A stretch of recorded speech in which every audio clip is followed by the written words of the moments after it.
까지 말씀입니다. 창세기 33장 1절에서 3절까지 말씀을 교독해 있습니다. 야곱이 눈을 들어 보니 에서가 400명의 장정을 거느리고 오고 있는지라 그의 자식들을 나누어 레와와 라헬과 두 여종에게 맡기고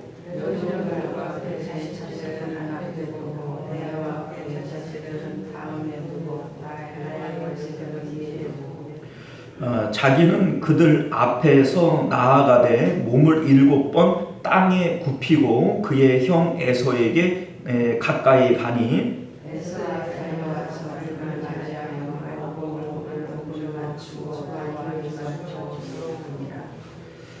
자, 아멘. 4절까지만 읽으면 되지요. 자, 기도합니다. 은혜로우신 우리 주 하나님 감사합니다. 우리가 오늘도 주님의 복된 말씀을 통하여 하나님의 깊으신 뜻, 하나님 나라의 영적인 원리들을 깨닫는 저희들 되도록 은혜 베풀어 주옵소서. 하나님의 말씀은 우리를 가르치시기 위한 우리 아버지의 교육의 말씀이오니 이 말씀을 통하여 하나님의 뜻을 깊이 있게 깨달을 수 있도록 은혜 베풀어 주옵소서. 예수님 이름으로 기도드리옵나이다. 아멘. 자, 오늘 우리는요 함께 읽은 본문의 말씀을 중심으로 두려움을 대하는 성경적 대처법이라고 하는 제목으로 하나님 말씀 함께 나누도록 하겠습니다. 두려움을 대하는 성경적 대처법. 사실 오늘날 우리들이 이 세상을 살아가면서 우리 마음 가운데는 언제나 두려움들이 있어요. 예수님을 믿던 안 믿던 우리 마음에는 분명히 두려움들이 있습니다. 어떨 때에는 이유를 분명히 아는 두려움도 있지만 어떤 두려움들은 이유도 알 수 없는 두려움들도 있어요. 그냥 나 혼자 밤에 고요하게 혼자 있는데 이유를 알 수 없는 불안감들, 이러한 두려움들이 내 마음에 밀려올 때도 있습니다. 이러한 두려움들은 우리들을 고통스럽게 하고 우리 마음을 어둡게 만드는, 우울하게 만드는 이러한 요소이기도 합니다. 이러한 두려움들이 있을 때 우리는 어떻게 해야 되느냐? 우리 이제 시편 기자가 내가 두려워하는 날에는 여호와를 의지하리이다 이렇게 고백하는 것처럼 우리는 하나님을 의지해야 되지만 우리가 오늘 말씀을 통해서 이 두려움이 어디서부터 오는 것인지, 그래서 우리는 이 두려움 가운데 어떻게 대처를 해야 되는 것인지, 하나님을 의지한다라고 하는 것은 어떤 것을 의미하는 것인지, 이러한 것들에 대해서 함께 생각해 보고자 합니다. 자, 오늘 말씀은요 야곱과 그의 형 에서가 상봉하는 장면을 보여주고 있습니다. 아주 감동적이고 또 극적인 그러한 내용을 담고 있죠. 장자권을 탈취하고 형 에서가 야곱을 죽이려고 하는 이런 상황 가운데 야곱이 외삼촌 라반의 집으로 피난을 가서 거기서 20년 동안 머물다가 이제 가족들과 자기 재산을 이끌고 아버지 집으로 가고 있는 참이었어요. 그런데 이 소식을 들은 에서가 400명이라고 하는 이 장정들을 이끌고 야곱에게 오고 있다는 소식이 전해지는 겁니다. 야곱이 생각을 해볼 때 형이 내가 뭐 이쁘다고 400명이나 환영 인파를 데리고 오지는 않을 거 아니겠어요? 이것이 분명히 나를 해치려고 하는 것이고 또 형에게 내가 분명히 그렇게 죽을 짓을 했고 그러니 이 야곱은 두려워하는 겁니다. 그래서 지난밤에 약복강가에서 하나님과 씨름하는 거예요. 씨름하며 이 야곱이 하나님 앞에 구했던 내용이 뭡니까? 나를 축복해 주지 않으면 놓아주지 않겠습니다. 이렇게 말을 하지만 실질적으로는 형으로부터 내 목숨과 내 재산을 지켜주십시오. 이게 야곱이 천사와 씨름했던 내용의 주된 이유였던 거예요. 자, 그런데 야곱은 하나님으로부터 내가 너를 지켜주겠다라고 하는 이런 응답을 받아요. 그러니까 하나님을 기어코 이겨먹고 또 이렇게 복을 쟁취를 하는 거죠. 자, 그럼에도 불구하고 야곱의 마음에는 여전히 두려움이 있고 마음에 의심이 있습니다.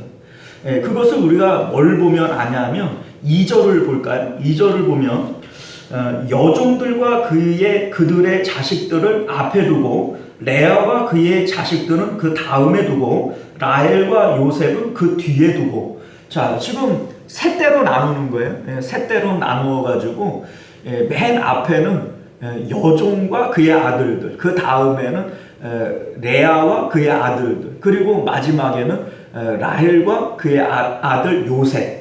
그러니까 이제 이 당시에는 라헬은 요셉 하나밖에는 못 낳았어요. 이런 이제 모습으로 지금 나아가고 있는 겁니다. 이게 왜 이러한 모습일까요?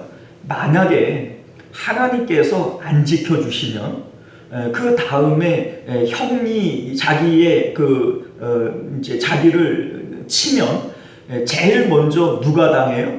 여종과 그의 아들들. 그 다음에는 레아와 그의 아들들. 그리고 마지막에는 라헬과 그의 아들 요셉. 자, 이게 무슨 순서를 얘기하는 겁니까? 내가 덜 사랑하는 순서, 내가 죽어도 덜 아까운 순서, 이거 아니겠어요? 그러니까 하나님이 축복을 해주시고 지켜주신다는 약속을 했지만은 야곱은 여전히 하나님을 의심하고 있다라고 하는 것을 우리가 알게 되어지는 거죠. 그리고 3절을 보면 그 에서 앞으로 나아갈 때 두려움 가운데 비굴할 정도로 이 야곱이 몸을 굽히는 모습을 보게 됩니다. 자기는 그들 앞에서 나아가되 몸을 7번 땅에 굽히며 그의 형 에서에게 가까이 가니. 자, 이게 무슨 얘기냐면 한 걸음 가고 엎드려 절하고 또 한 걸음 가고 엎드려 절하고 이렇게 7번을 했다는 거예요. 자, 그러니까 이 모습은 마치 전쟁에 진 왕이 상대편 왕에게 엎드려 절을 하는 이러한 형상이 되어지는 겁니다. 여러분들 우리나라도 인조 왕 때 뭐 삼전도의 굴욕 뭐 이런 걸 여러분들이 들어보셨겠습니다만 남한산성 앞에서 이 인조가 이제 청나라에 7번 머리를 땅에 조아리고 쿵쿵 머리를 찢잖아요. 지금 이 모습이 딱 그 모습이랑 비슷하지 않습니까? 자, 그러니까 야곱은 마치 자기 자신을 전쟁에 패한 이 패장병처럼 형에게 자기를 그렇게 보이고 있는 거예요. 자, 그런데 이 에서의 반응이 어떻게 나타나냐면 4절을 보면요. 에서가 달려와서 그를 맞이하여 안고 목을 어금 맞추고 그와 입 맞추고 서로 우니라. 야, 이게 무슨 이상가족 상봉하는 것처럼 형 에서가 이 야곱을 포용하고 용서하고 이제 끌어안고 이렇게 눈물을 흘리는 이러한 모습으로 훈훈하게 끝나는 것처럼 보여진다는 것이죠. 에서의 입장에서 이 부분을 좀 생각을 해보면 인생 무상이다 이런 마음이 들었겠다 이런 생각이 들어요. 왜냐하면 잘 살아보겠다고 부자 되겠다고 형을 속이고 아버지를 속이고 장자의 명분과 축복을 가로채 갔잖아요. 그리고 이제 만나는데 만나는 모습을 보니 뭐 야곱이 복받은 것처럼 보여지지가 않는 거예요. 야곱이 재물을 먼저 보내잖아요. 그런데 에서가 이거를 안 받아요. 안 받는 이유가 뭐냐면 뭐 그 정도의 예물 정도는 나한테도 얼마든지 있어. 이게 에서의 말인 거예요. 이유가 뭐냐면 지금 장정 400명을 이끌고 오지 않습니까? 자, 그런데 아브라함이 그 롯을 구하기 위해서 집에 있는 군사들을 싹싹 긁어서 가요. 몇 명 데리고 가죠? 318명. 자, 318이라고 하는 이 딱 떨어지지 않는 숫자가 의미하는 게 뭡니까? 싹싹 긁어서 간 거예요. 싹싹 긁어서. 자, 그런데 에서는 지금 몇 명 거느리고 와요? 400명. 400명. 그런데 이 400명이 딱 떨어지는 숫자예요. 이 딱 떨어지는 숫자가 뭘 의미하냐면 더 데리고 올 수 있는데 선발해가지고 정예병 400명 이끌고 왔다는 겁니다. 자, 그러면 에서가 더 부자예요? 아브라함이 더 부자예요? 에서가 부자. 자, 그러니까 이 에서는 이미 하나님께서 물질적인 복은 넉넉히 주신 거예요. 그러니까 야곱이 뭐 소와 양과 재물을 보낼 때 이게 하찮아 보이는 거예요. 그 정도의 재물은 나한테도 넉넉히 있어. 그러니까 그거는 너 해. 이게 지금 에서가 하는 말이라는 겁니다. 또한 이 야곱이 지난밤에 하나님과 씨름하면서 끝끝내 야곱이 지지를 않으니까 하나님께서 환도뼈를 쳐버렸어요. 그러니까 이 환도뼈가 이 고관절뼈 아닙니까? 그러니까 이 고관절뼈를 어긋맞췄으니까 걸어올 때 멀쩡히 걸어왔겠어요? 다리를 질질 끌면서 걸어왔겠어요? 질질 끌고 와요. 그러니까 다리를 질질 끌면서 한 걸음 가고 절하고 한 걸음 가고 절하고 그러면서 오는 이 야곱의 모습이 얼마나 처절해 보였겠어요. 그러니까 이 형의 에서의 마음에는 야, 이거 참 인생 무상이다. 그 잘 살아보겠다고 형을 배신하고 아버지를 배신하고 가정을 파탄내고 그래 가더니 저런 몰골로 지금 귀여우냐. 지금 딱 귀여우는 모습인 거예요. 다리를 질질 끌면서 한 걸음 가고 엎드려 절하고 한 걸음 가고 엎드려 절하는 모습이 마치 이게 귀여우는 모습처럼 보여지지 않겠어요? 자, 그러니 이 에서의 입장에서는 동생을 향한 분노와 이런 살이보다도 치근해 보이고 이 형제로서 불쌍한 마음이 먼저 올라오는 겁니다. 이게 지금 야곱과 형 에서가 상봉하는 장면의 내용이 되어지는 거죠. 자, 그런데 우리는 이런 생각을 갖게 돼요. 만약에 야곱이 형과 그 아버지를 속이지 않고 그냥 아버지 집에 머물러 있었다고 손 치더라도 이 정도의 재물과 가족들을 못 이루었겠는가? 그랬을까요? 아니요. 에서를 통해서 보면 하나님께서 야곱에게 더 큰 복을 주실 수 있는 것이고 분명히 더 큰 복을 주셨을 것이다. 이런 생각이 들게 되는 겁니다. 그러니까 야곱은 하나님을 믿지 못하고 자기가 주도적으로 그 복을 쟁취하겠다고 형 속이고 아버지 속이고 가정 파탄내고 막 그렇게 열심으로 살았던 결과는 어차피 하나님께서 주실 거 어렵고 힘들게 얻은 것밖에 없다. 이거 우리가 알게 되어져요. 그 외삼촌 라반의 집에 있을 때에도 하나님께서 너 부자 만들어 줄게. 얼룩무늬 그 검정무늬 이런 거 네 거 해. 그런 것들 나오게 해줄게. 이런 말씀하신 거 아니겠어요? 그런데 야곱은 어떻게 해요? 나무 깎아가지고서는 얼룩무늬 나와라, 얼룩무늬 나와. 이 주문을 외우고 있잖아요. 이게 뭘 의미합니까? 하나님이 언약하셨지만 그 언약에다가 내 노력을 보태려고 그러는 거예요. 내가 뭔가를 거기다가 보태려고 그러는 거예요. 하나님께서 큰 자가 작은 자를 섬길 것이다 이런 말씀을 하셨으면 그 약속을 믿고 기다리면 되는 건데 거기다가 자기 노력을 자꾸 보태려고 그러는 거예요. 그래서 형으로부터 팥죽으로 내가 그 장자의 명분을 사고 아버지를 속여서 장자의 축복을 받아내고 이렇게 함으로써 하나님의 언약을 이루어 나가려고 하는 거예요. 이것이 지금 야곱이 가지고 있는 이런 죄의 모습이 되어지는 거죠. 야곱은요, 자기가 형 에서로부터 죽을 죄를 진 것을 알고 있어요. 만약에 자기가 뭘 잘못했어, 내가 뭐 그렇게 죽을 죄를 줬어, 이렇게 얘기를 할 것 같으면 지금 이렇게 두려워하고 형 앞에 비굴 할 만큼 7번씩 엎드려 절을 하고 이럴 필요가 없지요.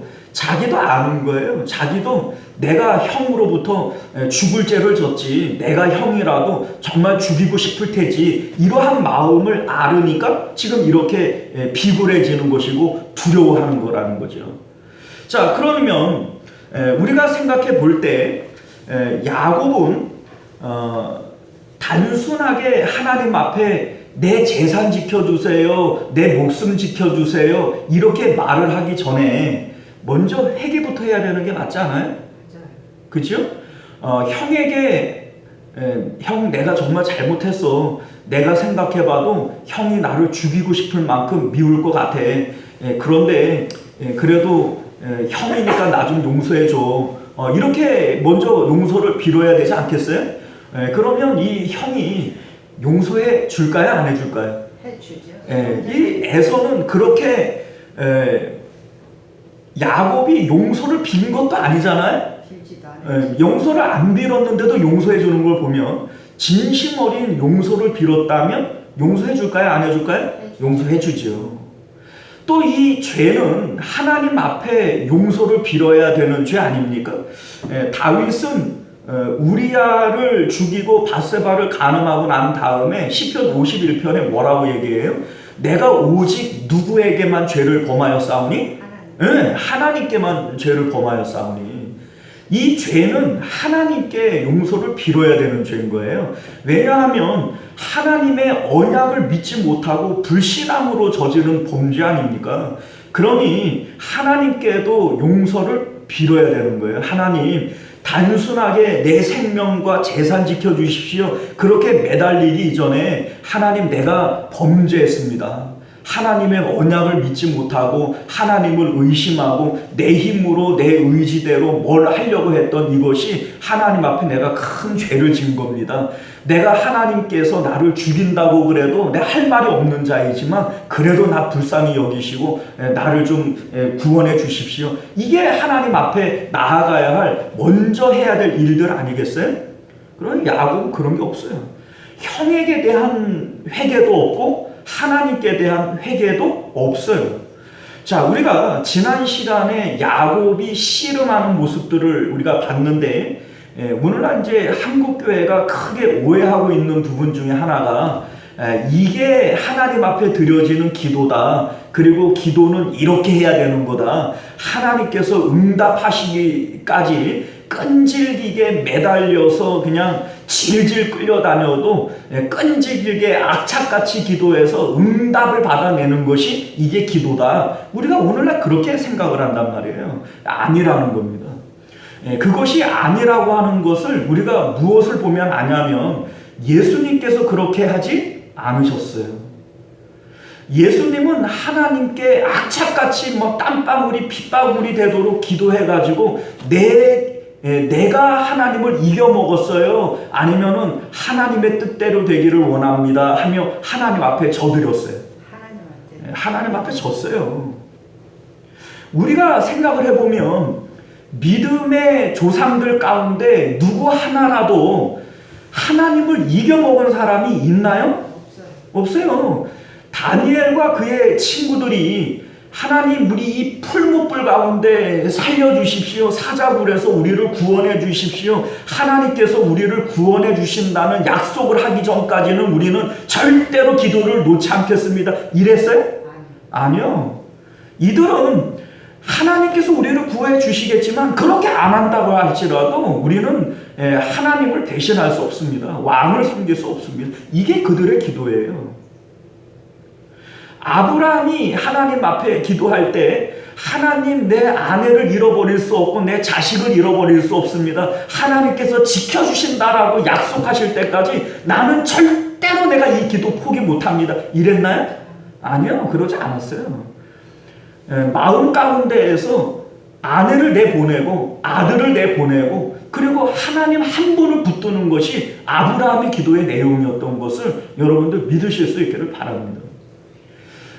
바울이 그렇게 했어요. 바울이 하나님 앞에 기도할 때 하나님 내 육체의 가시 이 사단의 사자를 물리쳐 주십시오. 이거 물리쳐 주시기까지는 절대로 내가 기도를 놓지 않겠습니다. 이렇게 하지 않았습니다.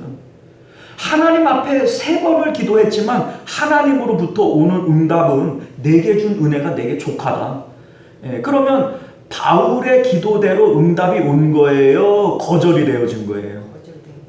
바울의 입장에서는 이건 거절일 수 있잖아요. 그러나 바울은 내가 이 기도를 들을 때에 기뻐하고 즐거워했다. 내게 주신 은혜가 내게 족하다고 하는 이 응답을 내가 기쁨으로 받아들였다. 이렇게 성경은 말씀하고 있습니다. 야곱과 같이 하나님을 끝까지 이겨먹은 그러한 믿음의 조상들이 있나요? 없어요. 예수님도 그러지 않았고 아브라함도 다니엘도 다윗도 바울도 어느 누구도 하나님 이겨먹은 사람들이 없어요. 그런데 왜 우리는 옛 야곱이 천사와 씨름하던 그 믿음을 주옵소서, 이걸 왜 믿음이라고 여기죠? 이게 불신앙이에요, 여러분들. 세상에 하나님을 아버지라고 얘기를 하면서 내가 우리 아버지랑 싸워서 내가 이겨먹었잖아, 이거를 자랑하는 자식이 있어요? 그 후레 자식이지. 하나님을 이겨먹은 건 자랑거리가 아니에요, 여러분들. 그렇지 않습니까? 그런데 왜 우리는 이거를 믿음이라고 얘기하고 이거를 뭡니까? 하나님을 이기는 것이 자랑스러운 것처럼 그래야 된다고 생각을 합니까? 아니에요. 우리가 성경을 잘못 봐도 한참 잘못 보는 거예요. 이 야곱이 하나님을 이겨먹은 결과가 뭐예요? 하나님을 이겨먹고서는 여전히 두려워하고 있어요.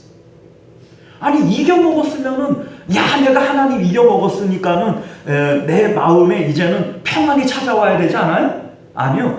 이겨먹었는데 마음에 불안이 찾아오는 거예요. 이겨먹었는데 여전히 내 마음에는 불안이 떠나질 않는 거예요. 왜요? 이겨먹었으니까. 하나님 앞에 졌으면 불안이 없어지죠. 예수님이 하나님에게 졌잖아요. 에? 하나님 뜻대로 되기를 원합니다 라고 얘기를 한 다음에 불안해해요? 마음에 평안이 찾아와요? 예수님의 마음에는 평안이 찾아와요. 다니엘과 그의 친구들이 하나님 앞에 졌잖아요. 그리고 나서 불안해하던가요? 마음이 평안해하던가요? 그들은 평안해요. 왜 야곱의 마음에는 불안이 찾아오죠? 하나님을 이겨먹었기 때문에 불안이 찾아오는 겁니다. 자, 여러분들, 야곱이 씨름에서 이긴 것이 무엇을 의미하는가? 자, 여러분들, 이 씨름은 야곱이 하나님을 찾아가서 씨름을 한 거예요? 하나님이 찾아와서 야곱과 씨름한 거예요? 그렇죠. 하나님이 찾아온 겁니다. 자, 그러면 하나님께서는 야곱과 씨름에서 이김으로써 무엇을 얻으려고 했던 걸까요? 야곱은 하나님 앞에 씨름에서 이김으로써 자기의 생명과 재산을 보장받고 싶었던 거예요. 이게 야곱이 씨름에서 이김으로써 얻고자 했던 거예요. 그러면 하나님은요? 하나님은 야곱을 찾아와서 씨름하면서 씨름에서 이김으로써 무엇을 얻으려고 했던 걸까요? 주도권을 얻고 싶으셨던 거예요. 이 삶의 주도권이 야곱, 네가 이김으로써 여전히 그 삶의 주도권을 네가 가지고 갈 거냐, 아니면은 내가 나에게 짐으로써 이제 너의 삶의 주도권을 나에게 넘겨줄 거냐, 이거를 물으시는 거예요. 여러분들, 우리의 삶 가운데 끊임없는 죄와 고통의 문제들이 어디서부터 오냐면 아담의 원죄로부터 오는 겁니다. 아담의 원죄가 뭐예요? 아담의 원죄, 사단이 아담에게 무엇을 가지고 유혹을 하죠? 선악과를 먹으면 네가 누구처럼 돼요? 하나님처럼 된다는 거예요. 여기 속으면 안 돼요, 여러분들. 우리는 생각할 때, 야, 그러면 우리가 하나님처럼 전지전능해지는 거냐? 아니요. 하나님처럼 이 삶 가운데 주체자가 되어져서 하나님이 왕으로서 우리 삶을 주관하시잖아요. 그런데 하나님처럼 되어진다는 것은 전지전능하게 되어진다는 게 아니고 하나님처럼 내 삶의 주도권을 내가 가지고 내가 판단하고 내가 생각하고 내가 결정하는 것을 하나님처럼 된다고 얘기를 하는 거예요. 이 사단은 언제나 교묘하게 우리를 속이거든요. 그래서 하나님처럼 된다 이 말을 우리는 야 그러면 우리도 하나님처럼 전지전능해지는 거냐? 아니, 하나님처럼 네가 네 삶을 결정하는 거라고. 이거 먹어도 안 죽어. 그런데 이 안 죽는다는 게 뭘 가지고 얘기하는 거예요? 네 몸은 안 죽어 이 얘기하는 거예요. 그러나 하나님께서 정령 죽으리라 라고 했던 것은 뭐가 죽는다는 거예요? 영혼이 죽는다는 거예요. 하나님과 분리되어짐으로써 영혼이 죽는다는 거예요. 그래서 하나님과 분리되어지고 아담은 이미 영적으로는 죽은 존재가 되어지는 거 아닙니까? 죄와 허물로 죽었던 너희들을 다시 살리셨도다. 죄를 범함으로 우리는 이미 죽은 존재들 아닙니까? 자, 사단은 언제나 이렇게 교묘하게 우리를 속여요. 하나님처럼 되는 거야. 전지전능이 아니라 하나님처럼 자기 삶의 주도권을 갖는 걸 얘기하는 거고, 안 죽어 이렇게 얘기를 할 때 하나님은 영을 얘기하는 건데 이 마귀는 육을 얘기하는 거고, 늘 이렇게 우리를 교묘하게 속여요. 거짓말은 아니지요? 거짓말은 아니지만 이건 속이는 거죠. 무슨 얘기인지 아시겠어요? 자, 사단은 언제나 우리에게 그렇게 접근하는 거예요. 그래서 예수님께서 사단은 처음부터 거짓의 아비요 속이는 자다 이렇게 말씀하시는 것임을 믿으실 수 있기를 바라요. 우리의 지혜로 못 당해요. 깜빡 속습니다. 깜빡 속아요. 자, 그런데 여러분들 이 삶의 주도권을 갖는 이 문제가 지금 여전히 우리 삶 가운데 있는 거예요.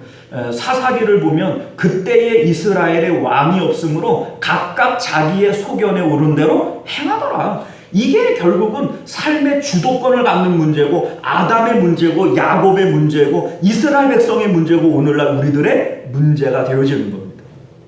여전히 우리는 내 삶의 주인이 내가 되어지고 내가 주도권을 가지고 내 뜻과 내 계획대로 살아가려고 그러는 거예요. 하나님께서 씨름을 통하여 야곱을 이기고자 했던 것은 이제 너의 삶의 주도권을 내려놓고 하나님 앞에 맡기라는 거예요. 하나님이 이기셨으면 하나님께서 이제 네 삶은 내가 책임지는 거야. 이걸 믿어. 나한테 이제 맡겨. 이게 하나님께서 야곱을 이기심으로써 가지려고 했던 삶의 주도권이었던 것을 믿으실 수 있기를 바랍니다. 자, 여러분들, 우리는 오늘 이 말씀 속에서 야곱이 왜 이렇게 불안해하는가, 이 불안해하는 이유들을 세 가지로 찾아볼 수 있어요. 자, 첫 번째 야곱이 불안해하는 이유가 뭐냐면 하나님의 언약을 믿지 못하기 때문이에요. 하나님께서는 이미 창세전부터 야곱을 보호하고 야곱을 통해서 하나님의 뜻을 이루실 것을 창세전부터 계획해 놓으신 거 아닙니까? 그가 뱃속에 있을 때부터 하나님께서 큰 자가 작은 자를 섬길 것에 대해서 말씀하셨고, 이 작은 자를 통해서 하나님께서 아브라함 집안의 이 언약을 이어가실 것에 대한 것을 약속해 주셨잖아요. 그리고 야곱이 범죄하고 외삼촌 라반의 집으로 갈 때에 베델에 나타나서 사닥다리를 오르락 내리락 하며 내가 너와 함께 할 것이고 너를 지킬 것이고 평안히 네 아버지 집으로 돌아오게 할 것에 대한 것을 언약해 주신 거 아닙니까? 야곱이 외삼촌 라반의 집에서 빈들에서 양을 지킬 때에도 하나님께서 나타나셔서 그 언약을 또 갱신해 주시고, 그 라반이 야곱을 쫓아올 때에도 밤에 라반의 꿈에 나타나서 야곱에 대해서 선악간에 아무 말도 하지 말아라, 이렇게 야곱을 지켜주신 것도 하나님 아닙니까? 32장 1절과 2절에 마하나임에서 하나님의 군대를 보여주시는 이유도 내가 너를 지킬 것이라고 하는 하나님의 언약의 말씀 아닙니까? 그럼에도 불구하고 끊임없이 하나님을 의심하고 언약을 믿지 못하는 이 야곱의 불신앙으로부터 이 두려움이 찾아오는 거 아니에요? 하나님을 이겨먹기까지 했으면 그러면 하나님을 믿어야 될 거 아니에요? 하나님을 이겨먹고서도 하나님을 못 믿고 두려워하고 있는 거, 이게 야곱 아닙니까? 야곱의 이 두려움은 어디서부터 와요? 하나님을 믿지 못하는 불신앙에서부터 오는 거예요. 또 이 야곱의 불안이 어디서부터 옵니까? 하나님을 이겨먹는 데서부터 오는 거예요. 하나님 앞에 내가 항복하고 져서 항복하고 지면 하나님께서 그 마음에 평안을 주시는 거예요. 야, 이제 너의 삶은 내가 책임지는 거예요. 너 나한테 졌지? 이제 너는 내 거야. 그러니 네 삶은 이제 내가 책임지는 거야. 자기의 삶을 하나님 앞에 주도권을 맡기게 되어지면 그 다음에는 하나님이 평강을 주시거든요. 아브라함이 하나님 앞에 졌지만 아브라함의 마음에는 평강이 있었어요. 다니엘과 그의 친구들이 하나님 앞에 저들였지만 그 다음에 하나님은 그들의 마음 가운데 평강과 기쁨을 주셨다는 거예요. 예수님이 하나님 앞에 저들였고 바울이 하나님 앞에 졌지만 하나님께서는 그들의 마음 가운데 평강과 기쁨을 주셨다는 겁니다. 야곱이 왜 마음의 불안을 느끼죠?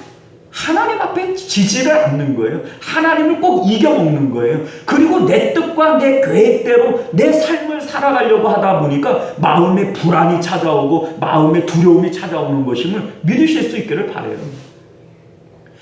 이 야곱의 마음 가운데 찾아오는 이 두려움의 세 번째 이유가 뭐냐면 해결되어지지 않은 죄 문제입니다.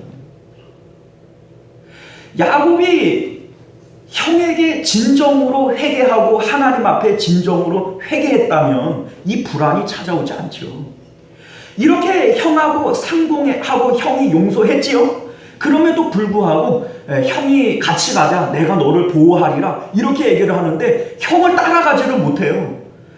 우리 애들이 아직 어리고 양이 아직 어리니 형을 따라가지고 그렇게 급하게 가면은 길에서 다 기진해서 죽을 겁니다. 그러니 먼저 가세요. 내가 따라갈게요. 이렇게 형을 속여 또 보내고 나서 숫곳이라고 하는 곳에 머물러 있다가 또 험한 꼴 당하지 않습니까? 왜 그래요? 죄를 해결하지 않으니까 형을 따라가기가 두려운 겁니다. 죄 문제를 해결하지 않으니까 하나님 앞에 자기 삶을 못 맡기는 거예요.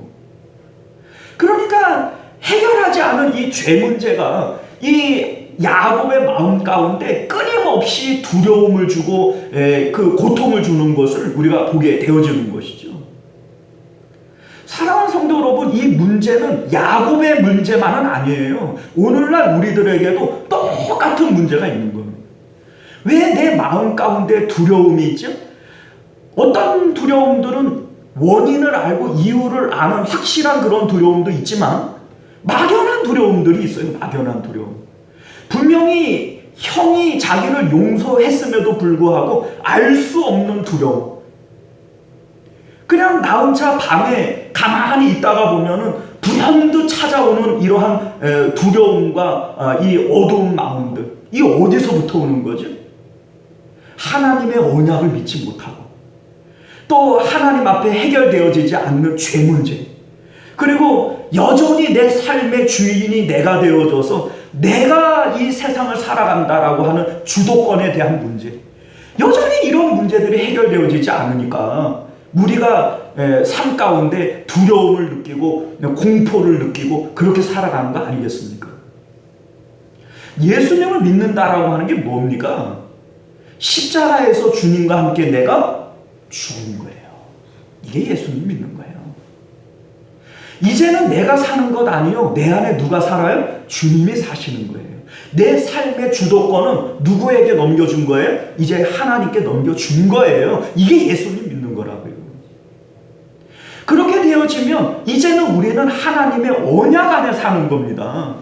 내가 믿을 거는 이제 누구밖에 없어요. 지금까지는 내 지혜와 내 힘을 의지하고 살았어요. 그러나 이제는 우리는 하나님의 언약만 붙들고 살아야 돼요. 믿을 거는 주님밖에 없어요. 죄 문제가 해결되어지고 하나님의 언약을 믿고 그렇게 우리가 살아가게 되어질 때 내 마음의 불안은 사라지는 거예요. 내 마음의 두려움의 문제는 해결되어지는 것임을 믿으실 수 있기를 바라요. 하나님 안에서 항상 기뻐하고 모든 일을 감사로 살아갈 수 있는 이유, 이것은 십자가에서 주님과 함께 죽지 않고서는 도저히 될 수 없는 일인 것을 믿으실 수 있기를 바랍니다. 우리가 오늘 이 말씀을 통하여 야곱이 이렇게 두려워하는 이유들을 우리가 세 가지로 살펴봤는데 야곱에게만 이 문제가 있던가요? 아니요. 오늘날 우리에게 똑같이 있어요. 야곱의 모습을 보면 이거 꼭 나보는 것 같지 않아요? 오늘 내 모습이 야곱의 모습 가운데 있는 겁니다. 우리가 야곱과 같은 이러한 어리석은 삶을 살지 아니하고 요셉처럼, 요셉이 야곱하고는 딱 반대잖아요. 아브라함이 야곱하고는 딱 반대잖아요. 믿음으로 살아가심으로 하나님 앞에 은혜와 복을 받아 누리시는 저와 여러분들 되시기를 바랍니다. 기도합니다. 은혜로우시고 자비로우신 우리 주 하나님, 야곱은 오늘날 우리들에게 이렇게 살면 안 된다는 것을 보여주는 롤모델입니다. 아브라함은 이렇게 살아야 한다는 것을 보여주는 예라면 야곱은 이렇게 살면 안 된다는 것을 보여주는 예입니다. 우리 하나님, 야곱과 같은 불신앙을 오늘날 우리들이 믿음이라고 착각하고 옛 천사와 씨름하던 야곱의 믿음을 주옵소서. 그렇게 우리가 오해를 하니까 오늘날 우리들의 믿음이 곤두박질치고 여전히 두려움 가운데 고통받으며 살아가는 것 아닙니까? 우리 하나님, 믿음을 온전히 깨닫게 하여 주옵시고 정말 아브라함의 믿음, 예수님의 믿음을 본받아 살아갈 수 있는 저희들 되게 하여 주옵소서. 거룩하신 우리 주 예수님 이름으로 간절히 기도드리옵나이다. 아멘.